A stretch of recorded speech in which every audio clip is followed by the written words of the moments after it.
Assalamualaikum warahmatullahi wabarakatuh. Perkenalkan, nama saya Dojayandi dengan NIM 23060850201. Baik, di sini saya akan menceritakan sedikit dari buku Manusia Bugis oleh Christian Flores. Di dalam buku Manusia Bugis, Flores memperkenalkan masyarakat Bugis sebagai komunitas dengan sejarah yang panjang dan budaya yang kaya. Ia menekankan bahwa orang Bugis dikenal karena kemampuan adaptasi mereka yang tinggi, memungkinkan berkembang dalam berbagai kondisi sejarah dan sosial.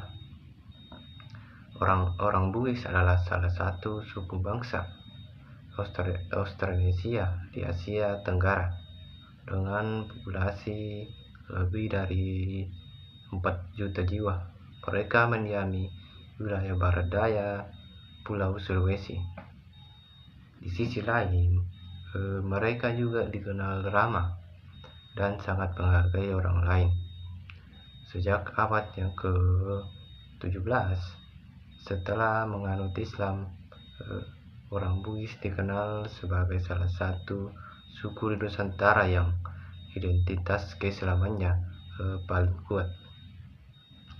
Suku Bugis juga salah satu suku bangsa di Nusantara yang memiliki identitas dan karakteristik unik. Meskipun seringkali disalahpahami oleh masyarakat luar, mereka pada dasarnya adalah petani, bukan pelaut ulung sejak zaman dahulu. Aktivitas maritim mereka baru berkembang pesat pada abad yang ke-18. Perahu pinisi yang terkenal pun baru ditemukan bentuknya pada akhir abad yang ke-19 hingga 1930-an. Meskipun dikenal memiliki karakter keras dan menjunjung tinggi kehormatan, orang Bugis juga dikenal ramah, menghargai orang lain, dan memiliki rasa kesetiakawanan yang tinggi.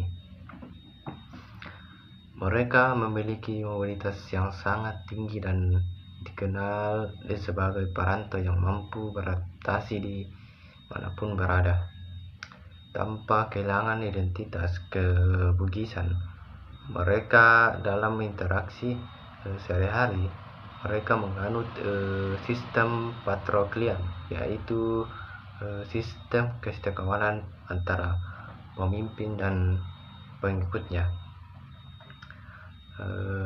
Dalam suku Bugis memiliki berbagai ciri khas yang menarik, yaitu pertama, kerajaan tanpa pengaruh India.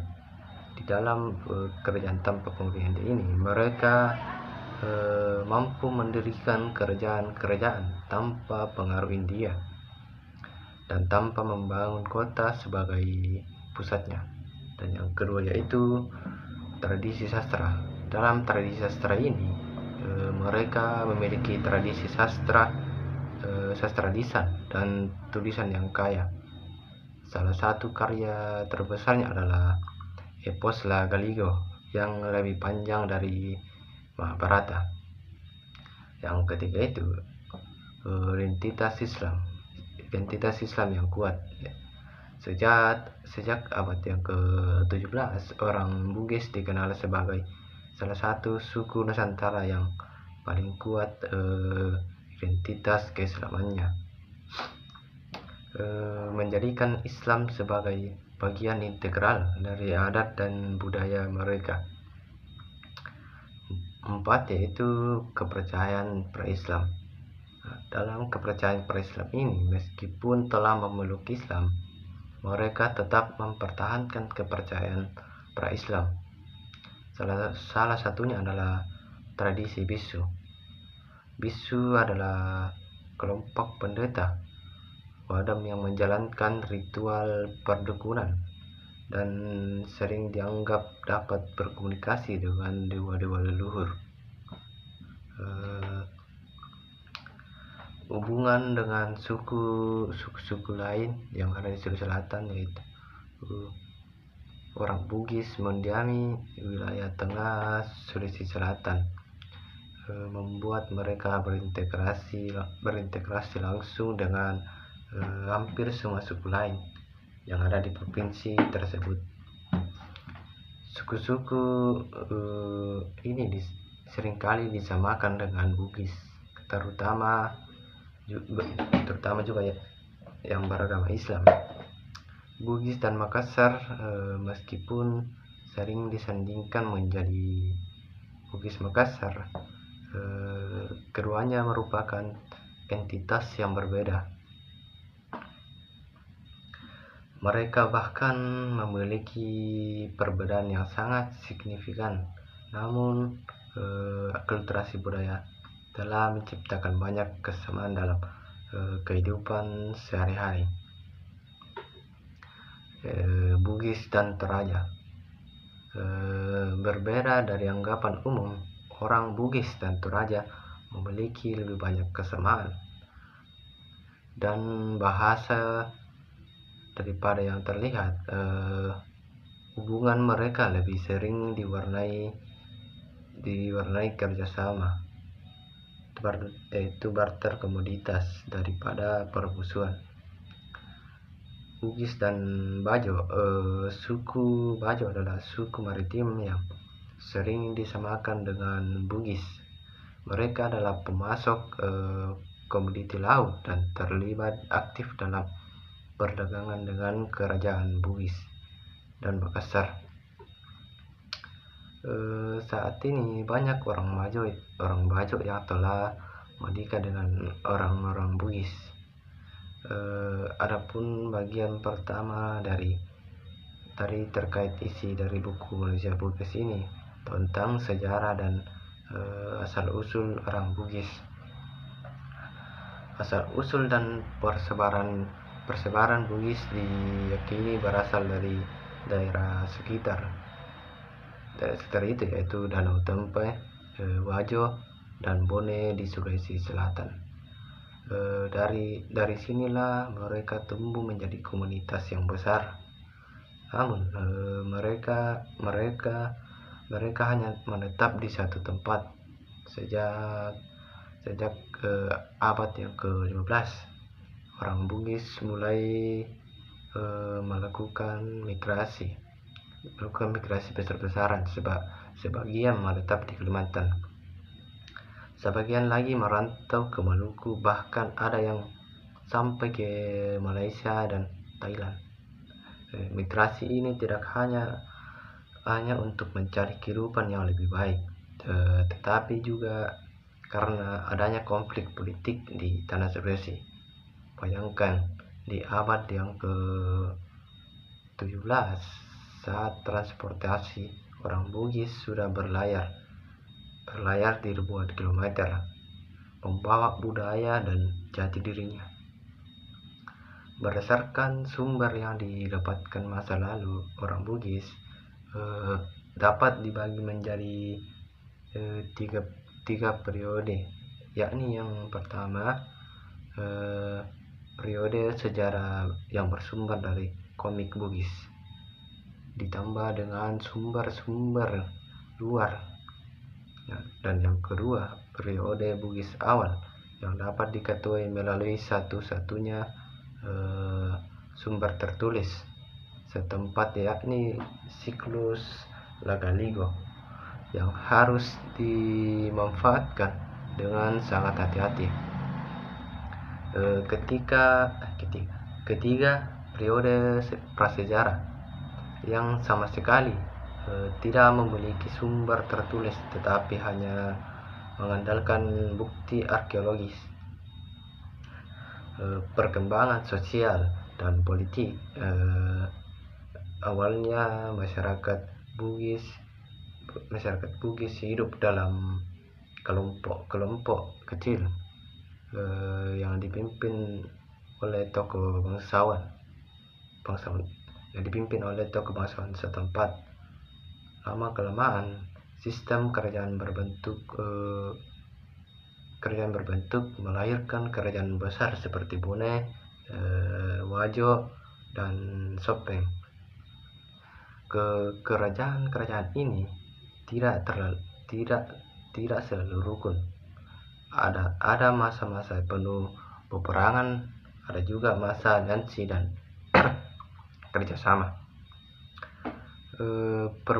Perebutan kekuasaan dan perang antar kerajaan serta perjanjian politik menjadi bagian dari sejarah Bugis.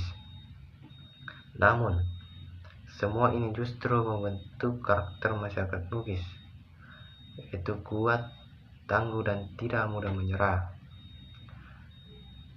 Struktur sosial dan nilai budaya dalam kehidupan sosial. Orang Bugis memiliki stratifikasi yang jelas. Itu di puncak ada Aru, para bangsawan. Di tengah ada orang merdeka, masyarakat biasa yang tetap memiliki hak-hak sosial. Dan yang ketiga itu, dan di bawah ada budak yang pada masa lalu mereka menjadi bagian dari sistem sosial Bugis. Tetapi terlepas dari struktur ini, satu hal yang mengikat mereka adalah sirik. Sirik ini membuat setiap orang, dari bangsawan hingga rakyat biasa, harus menjaga martabatnya. Kalau sirik dilanggar, akibatnya bisa fatal. Bahkan perang bisa pecah hanya karena persoalan sirik. Namun ada nilai lain yang melengkapi sirik, yaitu pese. Kalau sirik menjaga kehormatan diri, pese itu menjaga rasa kebersamaan. Dengan pese, orang Bugis saling membantu, saling peduli, dan tetap bersatu meskipun berada jauh di tanah rantau. Ekonomi dan mata pencarian sejak berabad-abad. Hasil pertanian utama di barat daya Sulawesi Selatan adalah beras. Nenek moyang orang Bugis juga menanam berbagai jenis biji-bijian dan padi-padian. Protein utama penduduk berasal dari ikan yang ditangkap dari laut, terumbu karang, dan sungai, kolam, dan danau. Peternakan kurang berkembang meskipun kerbau telah lama digunakan sebagai hewan kurban dan simbol kekayaan. Tradisi lisan dan mitologi. Salah satu warisan terbesar orang Bugis adalah epos Lagaligo. Lagaligo adalah kisah mitologi asal-usul dunia. Jauh lebih panjang dibandingkan Mahabharata, sebuah karya sastra berbentuk syair yang berisi mitos. Lewat Lagaligo, kita bisa melihat bagaimana orang Bugis memahami kosmologi, asal-usul manusia, hingga nilai-nilai kehidupan. Tradisi lisan ini bukan hanya cerita, tetapi juga sarana untuk mewariskan budaya dari generasi ke generasi kita. Kemudian perdagangan dan migrasi sejak abad yang